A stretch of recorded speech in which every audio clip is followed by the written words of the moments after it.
ساری رات کھڑے ہو کے یہ عبادت کرتے. اچھا پھر کہ یا رسول اللہ سارا سارا دن یہ روزہ رکھتے. کیا شکایت تھی. حضور نے بلایا صحابی کو, یوں لال سرخ چہرہ, کریل زبان, اونچا لمبا قد, صحیح پہلوان شخصیت. حضور نے ارشاد فرمایا آپ کے بارے میں یہ مجھے خبر ملی ہے, ساری ساری رات قیام کرتے ہیں, سارے سارے دن روزہ رکھتے ہیں. عرض کرتے ہیں جی یا رسول اللہ میں کرتا ہوں. حضور نے فرمایا کیوں؟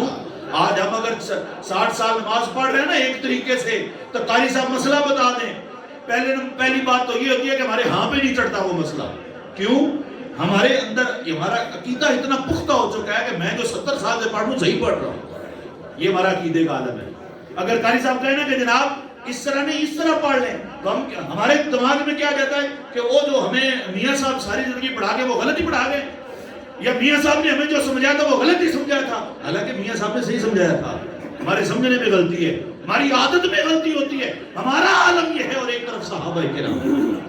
اس لیے اللہ نے ارشاد فرمایا محبوب جو آپ کے ساتھ ہے نا, مَثَلُهُمْ فِي التَّوْرَاةِ وَمَثَلُهُمْ فِي الْإِنْجِيلِ, محبوب ان تیرے صحابہ کی مثالیں ہم نے تورات اور انجیل میں بھی بیان کی ہیں. ہم کہتے ہیں میری بہن ماں بہن کا پردہ کرتے ہوئے دم گھٹتا ہے. کیوں؟ ساری عمر پردہ کیا نہیں, اب اچانک سے کیسے پردہ کرنے لگ جائے. ان کا دم گھٹتا ہے, ان کے جو ہے وہ ناک کے آگے کپڑا ہے تو ان کی سانس مشکل ہو جاتی ہے. دیکھیں جی جینوئن ریزن ہے, ساری عمر تو کیا نہیں. کہ کل قیامت کے دن ہم سے سوال ہوگا ایمان کیسا لے کے آئے ہو.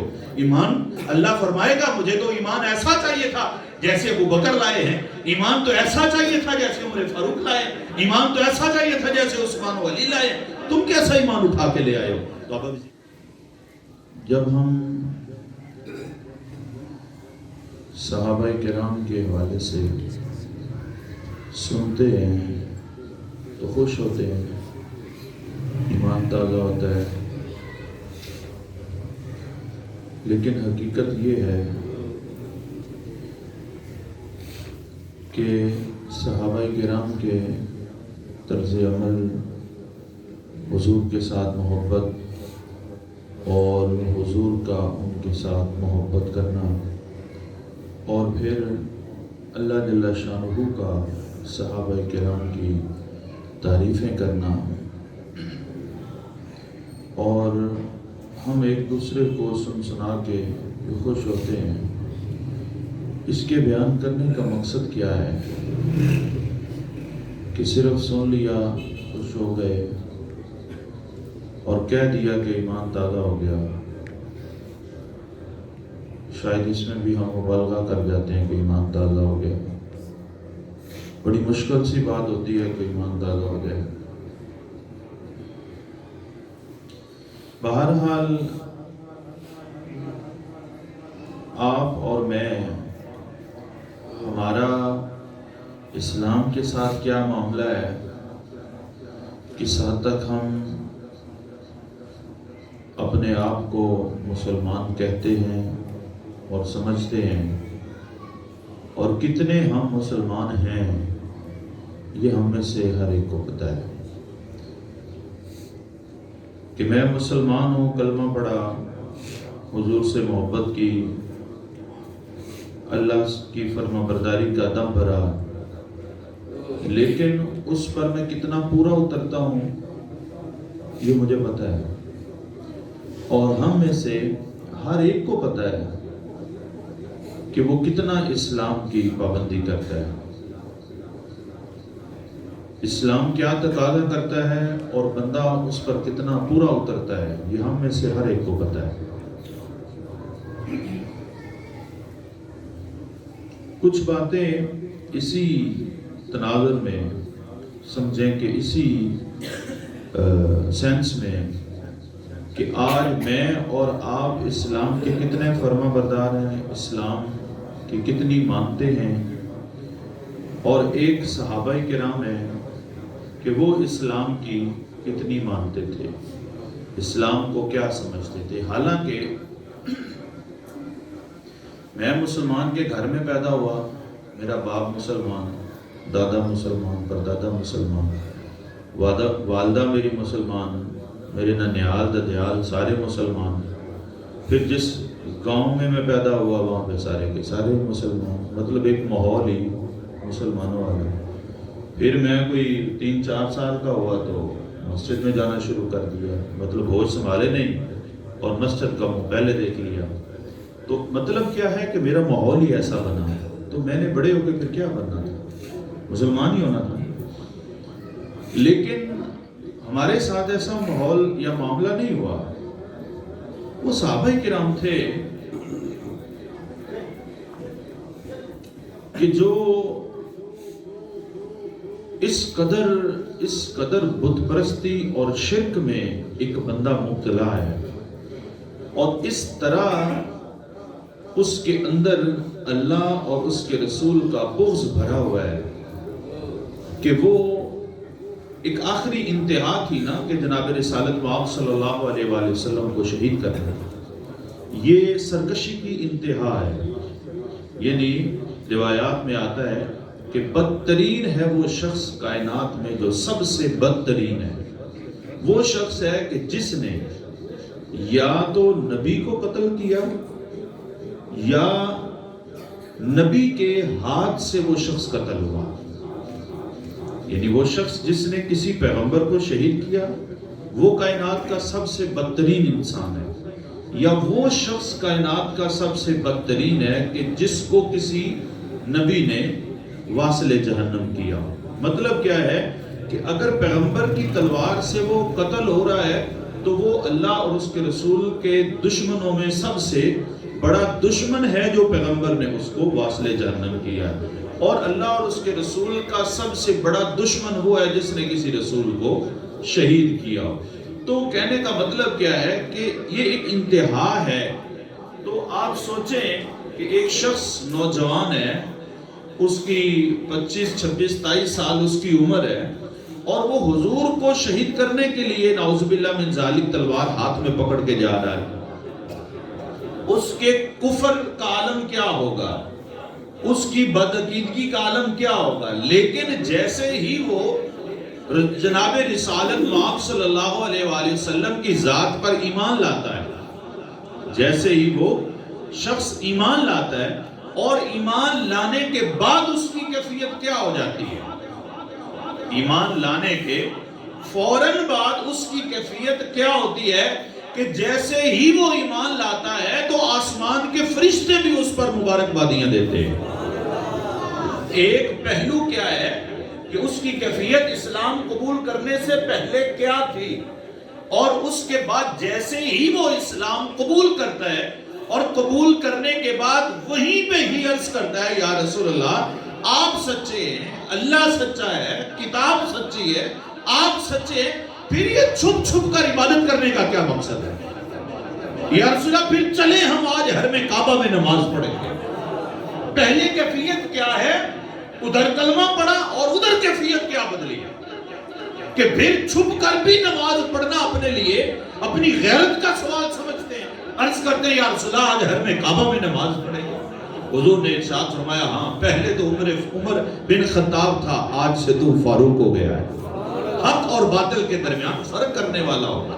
یعنی ساتھ ہی ان کی کیفیت یہ بدلتی ہے۔ یہ صحابہ کرام کا کردار ہے جو میں بتانا چاہ رہا ہوں۔ ایک طرف میری کیفیت ہے پیدا مسلمان کے گھر میں ہوا، پھر ماحول مسلمانوں والا ملا، گلی محلہ مسلمان تھا، ہوش سنبھالنے سے پہلے مسجد کا منہ دیکھا، پھر جوان ہوا، اور جوان ہونے کے بعد میرے ایمان کی کیفیت کیا ہے اور اسلام کے ساتھ میرا تعلق کیا ہے، اسلام کی میں کتنی مانتا ہوں یہ مجھے پتا ہے، ہم میں سے ہر ایک کو پتا ہے۔ دوسری طرف وہ لوگ ہیں جو مشرک کے گھر میں پیدا ہو رہے، مشرک کے گھر میں پرورش پا رہے اور اسی کیفیت میں جوان ہو رہے، لیکن جیسے ہی کلمہ پڑھتے ہیں تو ان کا اسلام کے ساتھ کیا تعلق ہوتا ہے، اس کیفیت کو دیکھیں۔ چاہیے تو یہ تھا نا کہ ان کو دیر لگتی سمجھتے ہوئے، ان کو اتباع میں مشکلات ہوتی، ان کو پریشانیاں ہوتی اسلام پر قبول کرنے کو۔ کیوں؟ کیونکہ جوانی بچپن بڑھاپے تک پہنچ گئے تھے برے کرتوتوں میں۔ تو چاہیے تو یہ تھا کہ وہ یہ کہتے، وہ یہ بہانے ڈھونڈتے کہ ہمیں اتنا عرصہ ہو گیا، آج تیرے اور میرے بچے کو قرآن پڑھنے کی مشکل ہوتی ہے، ہم کہتے ہیں جی کیا ہو گیا جی جناب عمر اتنی گزر گئی ہے معاملات میں، اب کیسے ہم نماز درست کر سکتے ہیں، اتنی عمر 60 برس ہم نماز اس طرح پڑھتے رہے، وقت تو لگے گا نا صحیح کرنے میں۔ اب آپ یہ تیرا اور میرا اسلام کے ساتھ تعلق ہے، اور دوسری طرف وہ ہے کہ جن کو 60 برس میں کی عمر میں کلام کو پڑھنا نصیب ہوا تو وہیں سے قرآن کو سیکھنا شروع کر دیا. پھر رسول اللہ، اور پھر یہ دیکھیں ہم کہتے ہیں جی عادی ہو گئے، جی عادی جب بندہ ہو جاتا ہے جی آپ کو پتا تو ہے عادتیں چھڑانا مشکل ہوتی ہیں. اور دوسری طرف صحابہ کرام کا کردار دیکھیں، شراب کے عادی ہیں، پتہ نہیں باپ دادا نسل در نسل جینز میں شراب شامل ہے، شراب پی رہے ہیں، حلال ہے، ابھی حرام نہیں ہوئی، ابھی حکم نہیں آیا، پی جا رہے ہیں، صبح شام پیتے ہیں، صبح شام پی جا رہی ہے. لیکن جب حکم آ جاتا ہے انما الخمر والمیسر، ارشاد فرمایا شراب حرام ہو گئی. حضور نے فرمایا اعلان کرا دے مدینہ کی گلیوں میں کہ اللہ کی طرف سے حکم آ گیا، شراب حرام ہو گئی. کسی نے اپنی عادت کا بہانہ نہیں بنایا باپ مدر، کسی نے یہ نہیں کہا کہ اتنی عمر گزر گئی ہے پیتے ہوئے اب کیسے ایک دم چھوڑ دیں. کسی نے یہ نہیں کہا باپ دادا سے پیتے آ رہے ہیں، جس کا جام اس کے ہونٹوں پر تھا وہیں سے نیچے گرایا ہے، جس کا حلق تک پہنچا تھا وہیں سے باہر نکالا ہے. راوی لکھتے ہیں کہ مدینے کی گلیوں میں شراب اس طرح کی تھی کہ جس طرح گویا بارش ہو گئی ہو شراب کی. انہوں نے تو یہ عادت کا بہانہ نہیں بنایا تھا، انہوں نے تو یہ بہانے نہیں بنائے تھے جو آج اور میں اور تو بہانے بناتے ہیں. یہ صحابہ کرام کا کردار ہے. اللہ اس لیے کہتا ہے آمنو کما آمن الناس، ایمان لانا ہے تو اس طرح لاؤ جس طرح فاروق اعظم لائے ہیں، ایمان لانا ہے تو اس طرح لاؤ جس طرح صدیق اکبر ایمان لائے ہیں، ایمان لانا ہے تو اس طرح لاؤ جس طرح عثمان غنی ایمان لائے ہیں، ایمان لانا ہے تو اس طرح لاؤ جیسے علی مرتضیٰ لائے ہیں. یہ ایمان معیار ہے. یہ ایمان ہو تو اللہ کیا کہتا ہے؟ اللہ کہتا ہے محمد الرسول اللہ. پھر اللہ تعریفیں کرتا ہے. پھر اللہ ان کی تعریفیں کیسے کرتا ہے سنیے گا. ارشاد فرمایا محمد الرسول اللہ والذین معه اشداء علی الکفار. فرمایا کہ یہ جو ایمان والے محمد کے ساتھ ہیں، یہ جو ہمارے محبوب کے ساتھ ہیں، والذین معه اشداء علی الکفار، جہاں سے کفر کی بو آتی ہے وہاں پر بڑے سخت ہوتے ہیں. جہاں سے کفر کی بو آتی ہے وہاں پہ بڑے سخت ہوتے ہیں. کافروں پر بڑے سخت ہوتے ہیں. کتنے سخت ہوتے ہیں؟ وہ جنہیں حضور نے فاروق کہا تھا، ایویں نہیں فاروق کہا تھا، ایک نظر میں پہچان گئے تھے کہ ان کے دل میں ایمان کتنا ہے. بدر کی جنگ ہوتی ہے، جنگ کے بعد 70 کے قریب قیدی ہاتھ میں آتے ہیں. حضور مشورہ طلب کرتے ہیں سناؤ ان کے ساتھ کیا کیا جائے. کسی نے کہا یا رسول اللہ ان سے فدیہ لے کر چھوڑ دیں، قیمت لے کے چھوڑ دیں، کوئی بدلہ لے کے ان سے چھوڑ دیں. کسی نے کچھ کہا، کسی نے کچھ کہا. وہ جس کو رسول اللہ نے فاروق کہا تھا انہوں نے عرض کیا یا رسول اللہ صلی اللہ علیہ وسلم سبھی کی گردن اڑا دیں، سبھی کی گردن اڑا دیں. لیکن کیسے اڑا دیں کہ ایک بندہ تلوار لے اور سبھی کا سر قلم کر دے؟ نہیں. ارشاد فرمایا اس طرح کریں اگر کسی کا بھانجا مسلمان ہے نا تو ماموں بھانجے کے حوالے کریں. سواد بھی تو آئے نا ایمان کا، مزہ بھی تو آئے نا اسلام کا. ابھی امتحان اور بھی باقی تھے. عرض کرتے یا رسول اللہ باپ کافر ہے تو بیٹے کو دیں، بیٹا کافر ہے تو باپ کو دیں. باپ اپنے بیٹے کا سر قلم کرے، بیٹا مسلمان ہے تو اپنے باپ کا سر قلم کرے، ماموں ہے تو بھانجے کا سر قلم کرے، بھانجا ہے تو ماموں اپنے بھانجے کا سر قلم کرے. گویا جو جتنا قریبی ہے فرمایا اس کے حوالے کرے وہ اس کا سر قلم کرے. سواد بھی آئے ایمان کا. یہ صحابہ کرام تھے جن کے ایمان کو اللہ جل شانہ نے کیا ایک معیار قرار دیا ہے. حضرت عبداللہ، یہ عبداللہ بن ابی کے بیٹے ہیں، پکے مسلمان ہیں، حضور کے صحابی ہیں، حضور سے محبت ہے، وفاداری کا عالم بہت آگے کا ہے. باپ نے کسی دن کوئی نازیبا لفظ کہہ دیے حضور کی بارگاہ میں. منافقین کا سردار تھا باپ. جب آپ کو پتا چلا تلوار لی، جس رستے سے باپ گیا تھا اس رستے پہ جا کر بیٹھ گئے. مدینہ سے باہر جس رستے سے باپ گیا تھا اس رستے میں جا کر بیٹھ جاتے ہیں کہ باپ جیسے ہی واپس آتا ہے اس کی باپ کی گردن پہ تلوار رکھ کے کہتے ہیں تو نے محمد رسول اللہ کو ایسے ایسے کہا. یہ ایمان ہے. باپ کی گردن پہ تلوار رکھی ہوئی ہے. یہ ایمان ہے صحابہ کرام کا. سیدنا صدیق اکبر میں نے پہلے بھی عرض کیا، بیٹا کہتے ہیں ابا جان بدر کی میدان میں میری تلوار کے نیچے 7 دفعہ ادھر چھوڑ دیا. باپ سمجھ کے ارشاد فرمایا تو ایک دفعہ بھی آ جاتا تو تیرا سر اٹھا دیتا. یہ صحابہ کرام ہیں جن کو اللہ کہتا ہے آمنو کما آمن الناس, ان کی طرح اسلام قبول کرو, ان کی طرح ایمان لاؤ. تین پہلو ہوتے ہیں, میں نے 3-4 جمعے پہلے بھی ذکر کیا تھا. ایک ہوتا ہے عقائد, ایک ہوتی ہے عبادات, ایک ہوتے ہیں معاملات.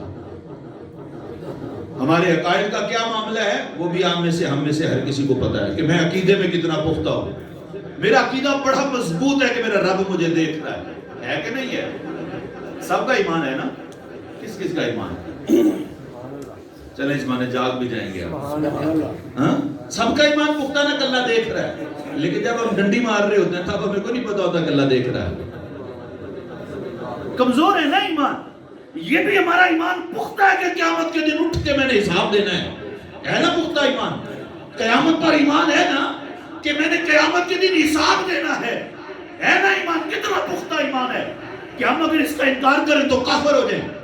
لیکن حقیقت کیا ہے, جب جھوٹ بولتا ہوں مجھے پتا ہوتا ہے قیامت کے دن اس کا حساب دینا, لیکن ڈرتا ہوں کہ نہیں ڈرتا. جھوٹ بھی بول رہا ہوں, لوگوں کے ساتھ جو ہے وہ خیانتیں بھی کری جا رہا ہوں, لوگوں کے ساتھ فراڈ بھی کری جا رہا ہوں, لوگوں کو دھوکے بھی دیے جا رہا ہوں, بہن بھائیوں کا حق بھی ہڑپ دیے جا رہا ہوں. لیکن کیا ہے, ایمان پختہ ہے. قیامت کے دن اٹھ کے حساب دینا ہے. کون سا حساب دینا ہے؟ کوئی ایمان نہیں. تو ہماری یہ کیفیت ہے, ہمارے عقائد کا معاملہ یہ ہے, ہمارے عقائد کی حیثیت یہ ہے.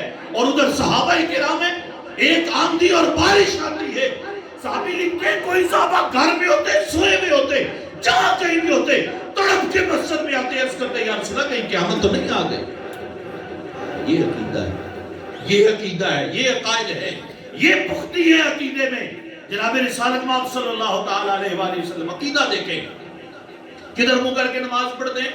فلسطین کی طرف منہ کر کے نماز پڑھتے ہیں, بیت المقدس کی طرف منہ کر کے نماز پڑھتے ہیں, مسجد قبلتین جو جنہوں نے عمرہ کیا ہے یا حج پر گئے دیکھیے آپ نے مسجد بالکل جو ہے وہ اس کو کیا کہہ لیں آپ 180 کے زاویے پہ اس کو سمجھ لیں کہ وہ دوسرا مسجد ہے. ادھر مسجد حرام ہے جدھر منہ کر کے آپ نماز پڑھتے ہیں, اور یوں پیچھے کی طرف قبلہ ہے, پہلے والا قبلہ اول یوں پیچھے کی طرف ہے. کسی کتاب کسی حدیث میں یہ نہیں ہے کہ حضور نے پہلے صحابہ کو تنبیہ کی ہو کہ میرے صحابہ اگر حکم آ جائے تو منہ پھیر لینا, کہیں مذکور نہیں ہے. اللہ بھی چاہتا تو یہ کر لیتا کہ پہلے حکم دیتا. محبوب نماز پڑھنی ہے تو آدھی ادھر منہ کر کے آدھی ادھر منہ کر کے. حکم آتا تھا, وحی آتی تھی, قرآن کی آیات آتی تھی, یہ بھی ہو سکتا تھا. لیکن اللہ کہتے ہیں کہ محبوب ہم یہ آزمانا چاہتے تھے کہ نماز میں ہی حکم دیا ہے. نماز میں جو حکم آیا ہے نا یہ ہمیں نہیں آیا وَجَعَلْنَا الْقِبْلَةَ الَّتِي كُنْتَ عَلَيْهَا إِلَّا لِنَعْلَمَ. ارشاد فرمایا یہ جو قبلے کی تبدیلی ہے ہم امتحان لینا چاہتے تھے, اور اس امتحان میں کیا ہوا؟ حضور نے کسی کو نہیں فرمایا تھا کہ اگر حکم آئے تو منہ پھیر لینا. کسی کو یہ نہیں کہا تھا کہ آج جو ہو سکتا ہے آج حکم آ جائے لہذا تیار رہنا, کسی کو نہیں کہا تھا. این دوسری تیسری رکعت میں تھے جناب رسالت مآب, شاید رکوع کی کیفیت میں تھے کہ حکم آتا ہے محبوب اپنا قبلہ پھیر لے. نماز کے عالم میں حضور نے جیسے ہی اپنا قبلہ پھیرا, صحابہ نے پوچھا نہیں یا رسول اللہ کیا کر رہے ہیں. ایمان چیک کریں نا آپ صحابہ کا, ایویں نہیں کہا آمنو کما آمن الناس, ان کی طرح ایمان لاؤ. پھر پوچھا نہیں رسالت مآب کیا ہو رہا ہے, پتا تھا, معلوم تھا. اگر حضور نے قبلہ اول کی طرف منہ کر کے نماز پڑھائی تو ادھر بھی اللہ کا حکم ہے, اور اگر آج منہ پھیر لیا ہے تو یہ بھی اللہ کا ہی حکم ہے. یہ ایمان کی بات. پھر نماز کے بعد بھی کسی نے نہیں پوچھا کہ حضور یہ آپ نے کیا کر دیا ہے نماز میں, نہیں, پتا تھا حضور جو کرتے ہیں ٹھیک کرتے ہیں, اور جو کرتے ہیں وہ اللہ کا حکم ہی ہوتا ہے, جو ہوتا ہے وہ اللہ کی طرف سے معمول ہوتا ہے. یہ صحابہ کا عقیدہ تھا. آج ہم اگر 60 سال نماز پڑھ رہے ہیں نا ایک طریقے سے, تو قاری صاحب مسئلہ بتا دیں, پہلی بات تو یہ ہوتی ہے کہ ہمارے ہاں پہ نہیں چڑھتا وہ مسئلہ. کیوں؟ ہمارے اندر ہمارا عقیدہ اتنا پختہ ہو چکا ہے کہ میں جو 70 سال سے پڑھ رہا ہوں صحیح پڑھ رہا ہوں. یہ ہمارا عقیدے کا عالم ہے. اگر قاری صاحب کہیں نا کہ جناب اس طرح نہیں اس طرح پڑھ لیں, تو ہمارے دماغ میں کیا جاتا ہے کہ وہ جو ہمیں میاں صاحب ساری زندگی پڑھا گئے وہ غلط ہی پڑھا گئے, یا میاں صاحب نے ہمیں جو سمجھایا تھا وہ غلط ہی سمجھایا تھا. حالانکہ میاں صاحب نے صحیح سمجھایا تھا. ہمارے سمجھنے میں غلطی ہے, ہماری عادت میں غلطی ہوتی ہے. ہمارا عالم یہ ہے, اور ایک طرف صحابہ کرام. اس لیے اللہ نے ارشاد فرمایا محبوب جو آپ کے ساتھ ہے نا مَثَلُهُمْ فِي التَّوْرَاةِ وَمَثَلُهُمْ فِي الْإِنْجِيلِ، محبوب ان تیرے صحابہ کی مثالیں ہم نے تورات اور انجیل میں بھی بیان کی ہیں۔ یہ تعریفیں ہمیں نہیں ہوتی، ان کے ایمان اتنے مضبوط ہوتے ہیں، یہ کردار کے اتنے مضبوط ہوتے ہیں۔ عبادات کا عالم دیکھ لیں آپ صحابہ کا، 5 نمازیں پڑھ لیں تو ہم بڑا اپنے آپ کو وہ سمجھتے ہیں کہ ہم نے بڑا وہ مارکا سر انجام دے دیا کہ میں نے 5 نمازیں پڑھ لی ہیں، بعد اس سے آگے میں نے کیا کروں، 5 نمازیں میں الحمدللہ پڑھ لی ہے، بڑا دل مطمئن ہوتا ہے۔ اور دوسری طرف صحابہ کرام کو دیکھ لیں، حضور کی بارگاہ میں شکایت کی جاتی ہے، کیا ہوتا ہے بولیں، کیا ہوتا ہے، کیا دیا جاتا ہے، شکایت کی جاتی ہے۔ شکایت اچھے کاموں کی ہوتی ہے، برے کاموں کی ہوتی ہے، بولیں برے کاموں کی ہوتی ہے، لیکن یہ برا کام نہیں تھا، صحابہ کا ایمان تھا، صحابہ کی عبادت کا عالم تھا۔ شکایت کی گئی حضور کی بارگاہ میں، شکایت کیا تھی، عرض کیا گیا یا رسول اللہ یہ جو فلاں صحابی ہے نا یہ ساری ساری رات مصلی پہ کھڑے ہو کے قیام کرتے ہیں، ان کی شکایتوں پر بھی سبحان اللہ بلند آواز سے بولے یا رسول اللہ ساری ساری رات کھڑے ہو کے یہ عبادت کرتے ہیں۔ اچھا پھر رکھتے یا رسول اللہ سارا سارا دن یہ روزہ رکھتے ہیں، کیا شکایت تھی؟ حضور نے بلایا صحابی کو، یوں لال سرخ چہرہ، کریل جوان، اونچا لمبا قد، صحیح پہلوان شخصیت۔ حضور نے ارشاد فرمایا آپ کے بارے میں یہ مجھے خبر ملی ہے، ساری ساری رات قیام کرتے ہیں، سارے سارے دن روزہ رکھتے ہیں۔ عرض کرتے ہیں جی یا رسول اللہ میں کرتا ہوں۔ حضور نے فرمایا کیوں؟ عرض کرتے ہیں یا رسول اللہ روزہ رکھنے کی طاقت ہے مجھے، ساری رات قیام کرنے کی بھی طاقت ہے مجھے، تو میں کرتا ہوں۔ حضور نے ارشاد فرمایا مجھے دیکھو میں روزے رکھتا بھی ہوں چھوڑتا بھی ہوں۔ وہ عبادت کا عالم دیکھیں کہ حضور کہہ رہے ہیں کم کر دو نمازیں، عبادت دیکھیں۔ ہم 5 پڑھ لیں تو بڑا مارکا ہوتا ہے، صحابہ اتنی باتیں کرتے ہیں کہ حضور فرماتے ہیں کہ ساری ساری رات قیام نہ کیا کرو، تھوڑی دیر آرام بھی کر لیا کرو۔ ارشاد فرمایا ہر روز روزہ نہ رکھا کرو، مہینے میں 3 رکھ لیا کرو، پورے مہینے کے روزے ہو جائیں 3 ایام 20 کے روزے، یعنی 13 14 اور 15 کے 3 روزے فرمایا رکھ لیا کرو، یوں ہی ہوگا جیسے پورا مہینہ تم نے روزے رکھے۔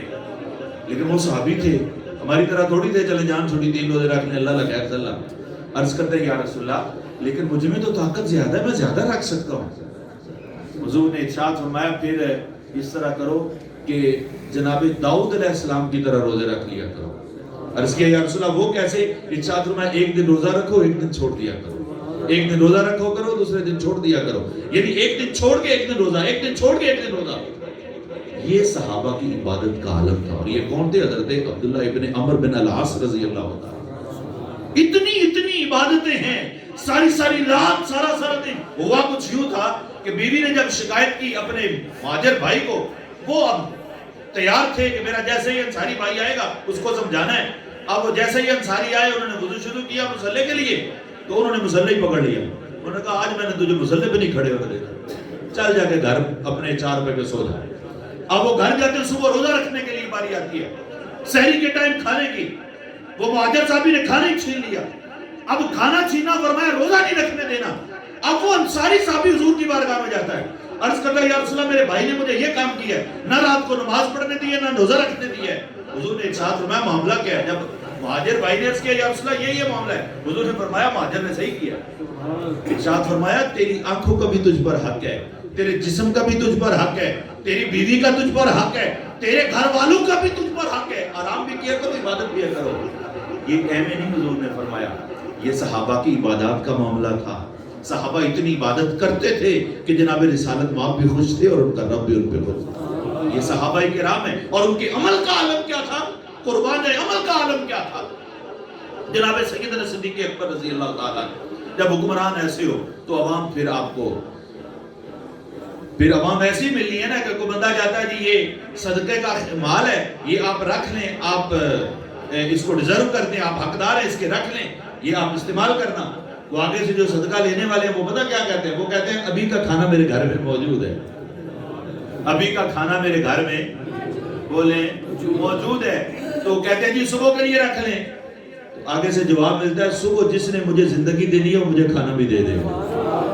یہ پھر ہوتا ہے جب حکمران ایسے ہو، اور حکمران کیسے تھے؟